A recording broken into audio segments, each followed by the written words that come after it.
प्रौढ प्रताप पुरंदर क्षत्रिय कुलावतंस सिंहासनाधीश्वर राजाधिराज योगीराज श्रीमंत योगी श्री श्री श्री छत्रपती शिवाजी महाराज की छत्रपती संभाजी महाराज की इंद्रजमी जंबपर बाणवसु अंबपर रावणसा दंबपर रघुकुल राज हे पौनबारी बाहापर संबुरती नाहापर जोस सभा अंबपर राम द्विजराज है जय भवानी जय शिवाजी। छत्रपती शिवाजी महाराजांच्या पदस्पर्शाने पावन झालेल्या भूमीत मला शिवरायांविषयी माझे मनोगत व्यक्त करण्याची संधी दिल्याबद्दल आयोजकांचे आभार। महाराष्ट्राचे आदिदैवत भूपती नृपती पृथ्वीपती परमप्रतापी प्रगल्भ बुद्धिमान जगविख्यात विश्ववंदनीय राजाधिराज योगीराज श्रीमंत योगी छत्रपती शिवाजी महाराजांना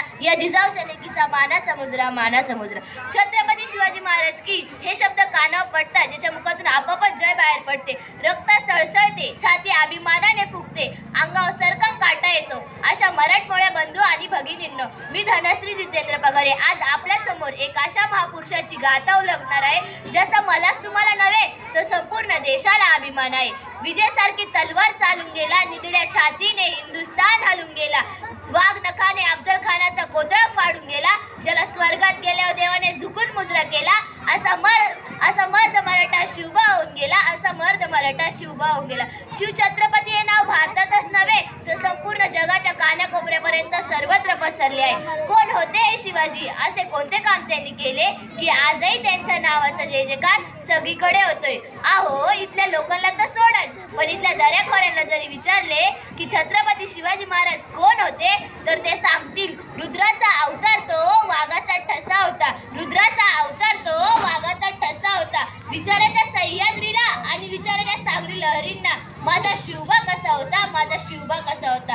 खरं तर छत्रपती शिवाजी महाराज हे नावच असे आहे की त्याच्या नावातील प्रत्येक अक्षर आपल्या त्याच्या कार्याची व पराक्रमाची महती सांगणारे व सर्वांना प्रेरणा देणारे आहे। छत्तीस हत्तीचे बळ असणारे, त्रस्त मोगलांना करणारे, परत न फिरणारे, तिन्ही जगात जाणणारे, शिस्तप्रिय वाणिज्य देश जिजाऊंचे पुत्र, महाराष्ट्राची शान, हार न मानणारे, राज्याचे हितचिंतक, जनतेचा राजा म्हणजे छत्रपती शिवाजी महाराज। 65 किलोची तलवार वागवतो त्याचं नाव येसाजी, 2000 शत्रूशी एकटा झुंजतो त्याचं नाव बाजी, हात तुटला तरी शत्रूशी झुंजत राहतो त्याचं नाव तानाजी, तान्या वाघाला सामोरे जातो त्याला उभा फाडतो त्याचं नाव संभाजी, शत्रूच्या छावणीत घुसतो आणि छावणीतला मुकुट तोडून आणतो त्याचं नाव धनाजी, आणि या सर्वांना एकत्रित करतो आणि स्वराज्याचे तोरण बांधतो त्याचं नाव शिवाजी।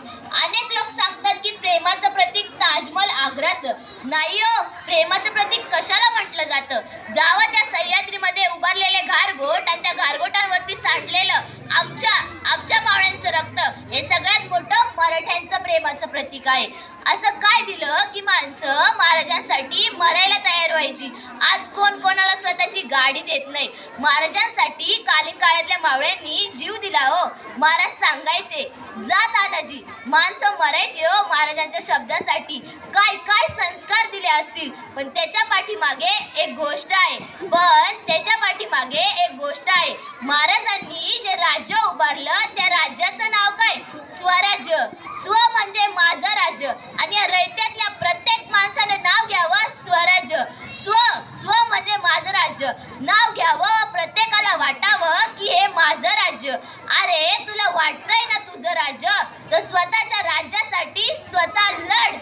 म्हणून महाराजांसाठी माणसं मरायला तयार व्हायची। शेवटी जाता जाता एकच सांगावंसं वाटतं, घेऊ न मुठभर मावळे आणि निधडी छाती, घेऊ न मुठभर मावळे आणि निधडी छाती, सोडून सारे ऐश्वर्य लढलास तू या मातीसाठी, सोडून सारे ऐश्वर्य लढलास तू या मातीसाठी, विसरणार नाही महाराष्ट्र तुझ्या कार्याची महती, तूच आमचे मंदिर, तूच आमची मूर्ती, तूच आमचे मंदिर, तूच आमची मूर्ती। धन्यवाद।